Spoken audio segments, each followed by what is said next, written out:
Assalamualaikum warahmatullahi wabarakatuh. Saya Tania Natasha akan menjelaskan teori dekonstruksi Derrida. Sebelum mempelajari teorinya, kita harus tahu tokoh dari dekonstruksi ini adalah Jacques Derrida. Beliau lahir di Aljazair pada tahun 1930 dan wafat pada tahun 2004. Dianggap menjadi tokoh dekonstruksi dalam filsafat postmodern dan juga sebagai pelahir teori dekonstruksi ini. Terinspirasi dari pemikiran Edman dan de Saussure dan juga mendapatkan gelar dari Universitas Cambridge. Semuanya bermulai dari kritik Derrida terhadap strukturalisme. Strukturalisme sendiri adalah suatu paham yang menata bahwa di dunia ini adalah sesuatu yang terstruktur. Strukturalisme berasal dari bahasa yang selalu kita pakai dalam sehari-hari dan merupakan alat komunikasi. Strukturalisme tidak berbicara tentang objek, tetapi berbicara tentang tanda. Relasi postmodern dengan dekonstruksi, hubungannya apa? Ketika kita berpikir postmodern, hakikatnya kita juga berpikir dekonstruksi, dan juga sebaliknya. Karena karakteristik metodologik paling dasar dan esensial postmodern, poststruktural, dan postparadigmatik adalah mendekonstruksi. Dekonstruksi juga mewarnai beberapa teori kontemporer seperti resepsi sastra, interteks, feminisme, dan lain-lain. Teori ini adalah salah satu teori utama untuk menganalisis gejala-gejala kebudayaan kontemporer, khususnya dalam rangka studi kultural. Sebagai ciri khas postkulturalisme, dekonstruksi dikenal sebagai alat untuk membongkar. Jadi dia sebagai metode paling tepat untuk memahami pluralisme budaya. Sebagaimana teknologi, dekonstruksi ini udah hadir dalam kehidupan kita dan kita tidak perlu menghindar atau menolaknya. Sikap yang paling tepat adalah kita berusaha memahami dan menemukan kelebihannya dan kelemahannya. Dekonstruksi itu muncul saat Derrida melakukan pengamatan terhadap objek dan tes yang mengambang bebas, petanda, dan penanda. Jadi menurut Derrida, perasaan kognitif yang tersalip pada pikiran dan makna berkeliaran mengambang di antara kemungkinan yang berbeda. Tetapi tidak tetap. Justru mereka bervariasi dan bergerak. Makna dapat juga tergelincir bila Anda selalu membaca suatu teks. Kata-kata dapat diberi tafsiran berbeda-beda, dan teks juga dapat selalu dibaca dengan cara yang berbeda. Dekonstruksi adalah kebebasan. Dekonstruksi adalah kritik terhadap teks, karena menurut Derrida tadi, teks memiliki banyak makna yang tersembunyi di baliknya. Dekonstruksi juga bebas untuk menolak kekuasaan tatanan kodrat, seperti penjelasan di awal mengenai strukturalisme. Dekonstruksi menurut Derrida diilhami oleh pemikiran yang berbeda atau difference. Konsep dari difference atau berbeda ini adalah penundaan dan pembedaan, menggambarkan dengan baik dekonstruksi sehingga menunda hubungan penanda dan petanda. Hal ini membalikkan hierarki antara logika oposisi biner.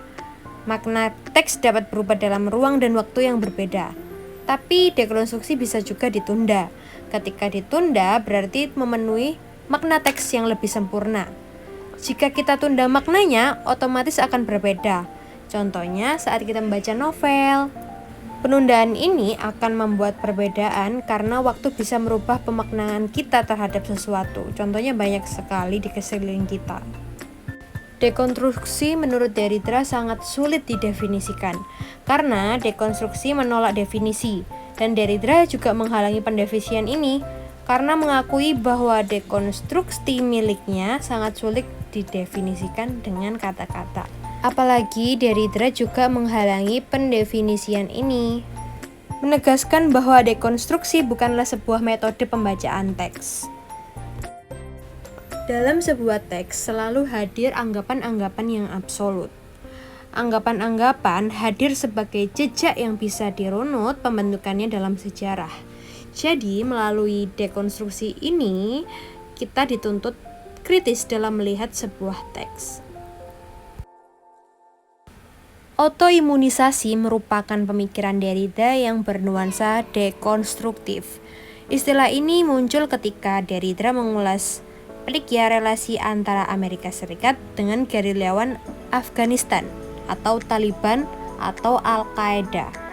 Diketahui kejadian pesawat menabrak Twin Tower WTC di Amerika Serikat kadang-kadang adalah pesawat milik Al-Qaeda. Tetapi menurut Derrida, tragedi WTC ini tidak serta-merta merupakan kesalahan dari Al-Qaeda. Karena itulah teks bisa dilihat dari berbagai sisi, tidak bisa dilihat dari satu sisi saja. Lanjut, kita akan membahas bahasa sebagai realitas. Sebagai realitas, misalnya dalam kehidupan sehari-hari ketika kita berkomunikasi, kita menggunakan bahasa. Kalau tidak menggunakan bahasa, kita akan tidak mengerti atau kita tidak akan paham maksud dari orang yang menyampaikan pesan. Nah, dalam membincang Derrida ini adalah membincang ketidakadaan realitas. Kita mencapai dan memahami realitas melalui bahasa. Realitas yang sudah dijelaskan yaitu bahasa itu sendiri. Kalau nggak pakai bahasa, kita tidak akan paham. Realitas syarat dideskonstruksikan. Bahasa berupaya membahasakan realitas, namun hal ini selalu muskil mengingat begitu keterbatasannya bahasa. Lalu ada anti-logosentrisme.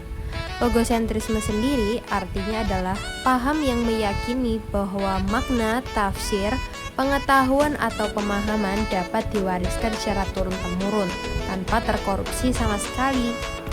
Kehadiran logos di dalam teks-teks filsafat ditampilkan dengan hadirnya pengarang atau autor sebagai subjek yang memiliki otoritas terhadap makna yang hendak disampaikannya.